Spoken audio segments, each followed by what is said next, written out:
Assalamualaikum warahmatullahi wabarakatuh. Perkenalkan, nama saya Windra Pardana Gesbir Putra dari Ilmu Komunikasi kelas E NPM 265. Di sini saya akan membacakan bagan hasil kerja dari saya. Yang pertama yaitu fenomena pidato. Masuk ke dalam teori retoris karena pidato bersifat persuasif, dilakukan secara langsung, bersifat satu arah, namun kurang efektif karena noise besar. Teori retoris masuk ke dalam kelompok teori publik. Kelompok teori publik masuk ke dalam cakupan komunikasi publik. Cakupan komunikasi publik masuk ke dalam tradisi retorika. Tradisi retorika juga memiliki kelompok teori yang masuk dalam cakupan komunikasi massa, yaitu kelompok teori media. Sedangkan kelompok teori yang masuk dalam cakupan interpersonal yaitu kelompok teori diri dan pesan dan kelompok teori pengembangan hubungan. Yang kedua, fenomena iklan masuk dalam teori ekologi media karena ekologi media adalah kajian mengenai media dalam proses komunikasi berpengaruh terhadap persepsi, perasaan, emosi, dan nilai manusia. Iklan berfokus pada konten media yang bersifat satu arah dan jangkauannya sangat luas. Teori ekologi media masuk ke dalam kelompok teori komunikasi media. Kelompok teori komunikasi media masuk ke dalam cakupan massa. Cakupan massa masuk ke dalam tradisi fenomenologi. Tradisi fenomenologi juga memiliki kelompok teori yang masuk ke dalam cakupan interpersonal, yaitu kelompok teori diri dan pesan dan kelompok teori pengembangan hubungan. Sedangkan kelompok teori yang masuk ke dalam cakupan budaya yaitu kelompok teori komunikasi kebudayaan dan keberagaman. Yang ketiga yaitu fenomena membaca pesan nonverbal. Masuk dalam teori manajemen makna terkoordinasi karena dalam teori ini percakapan melalui pesan yang kita kirim dan terima. Orang bekerja menciptakan makna lalu transaksi informasi tergantung pada makna pribadi dan interpersonal.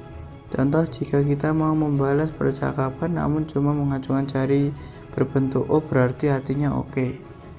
Teori manajemen makna terkoordinasi masuk ke dalam kelompok teori diri dan pesan. Kelompok teori diri dan pesan masuk ke dalam cakupan interpersonal.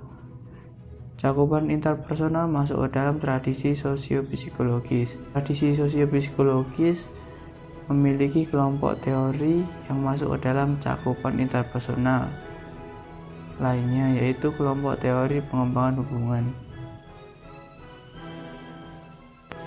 Yang keempat yaitu fenomena gegar budaya masuk dalam teori akomodasi komunikasi. Fenomena gegar budaya terjadi dalam lingkup budaya dan fokus pada simbol dan bahasa.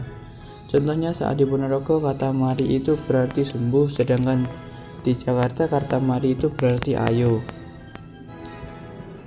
Teori akomodasi komunikasi masuk dalam kelompok teori komunikasi organisasi.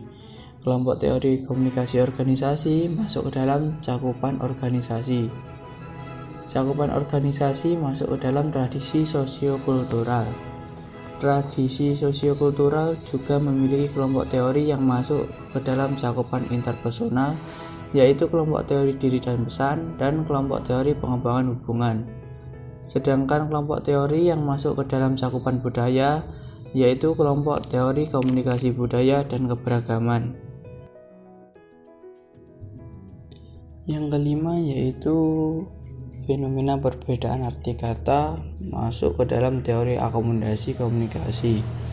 Karena asumsi dari teori ini adalah persamaan dan perbedaan cara bicara dan perilaku dalam semua percakapan.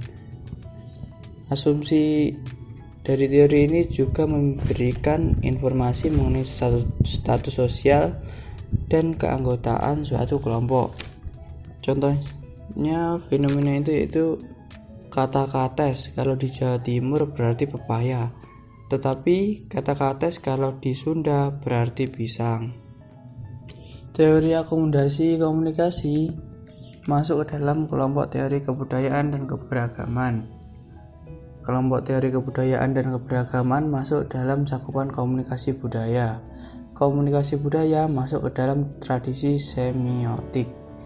Tradisi semiotik memiliki kelompok teori yang masuk ke dalam cakupan komunikasi massa, yaitu kelompok teori media. Sedangkan kelompok teori yang masuk dalam cakupan interpersonal ataupun intrapersonal yaitu kelompok teori diri dan pesan dan kelompok teori pengembangan hubungan. Yang keenam yaitu fenomena konten sosial media. Masuk ke dalam teori ekologi media karena asumsi dalam teori ini mempengaruhi hampir seluruh aspek dalam tindakan masyarakat dan media juga mempengaruhi persepsi kita. Konten sosial media juga bersifat satu arah dan feedback tertunda. Contohnya postingan di Facebook, Twitter, Instagram, dan lain sebagainya. Teori ekologi media masuk ke dalam kelompok teori media. Kelompok teori media masuk ke dalam cakupan komunikasi massa. Cakupan komunikasi massa masuk ke dalam tradisi sibernetika. Tradisi sibernetika juga memiliki kelompok teori yang masuk ke dalam cakupan interpersonal, yaitu kelompok teori diri dan pesan dan kelompok teori pengembangan hubungan. Yang ketujuh yaitu fenomena kesetaraan gender. Masuk ke dalam teori sudut pandang feminis karena feminisme adalah ideologi dan gerakan yang berfokus pada posisi sosial perempuan dan menginginkan untuk mengakhiri penindasan berdasarkan gender dan jenis kelamin. Contohnya wanita juga berhak menjadi pemimpin, tidak hanya lelaki. Teori sudut pandang feminis masuk ke dalam kelompok teori budaya. Kelompok teori budaya masuk ke dalam cakupan komunikasi budaya. Cakupan komunikasi budaya masuk ke dalam tradisi kritis. Tradisi kritis memiliki sangat banyak sekali cakupan. Kelompok teori yang masuk ke dalam cakupan komunikasi massa yaitu kelompok teori media.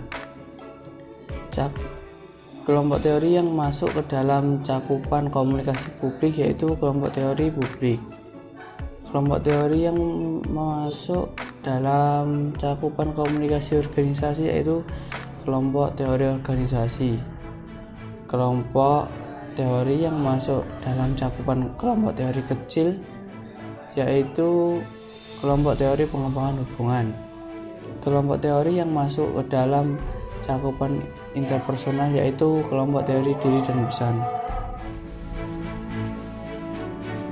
Cukup sekian yang bisa saya sampaikan. Jika banyak kekurangan, mohon maaf. Wassalamualaikum warahmatullahi wabarakatuh. Thanks for watching. Bye bye.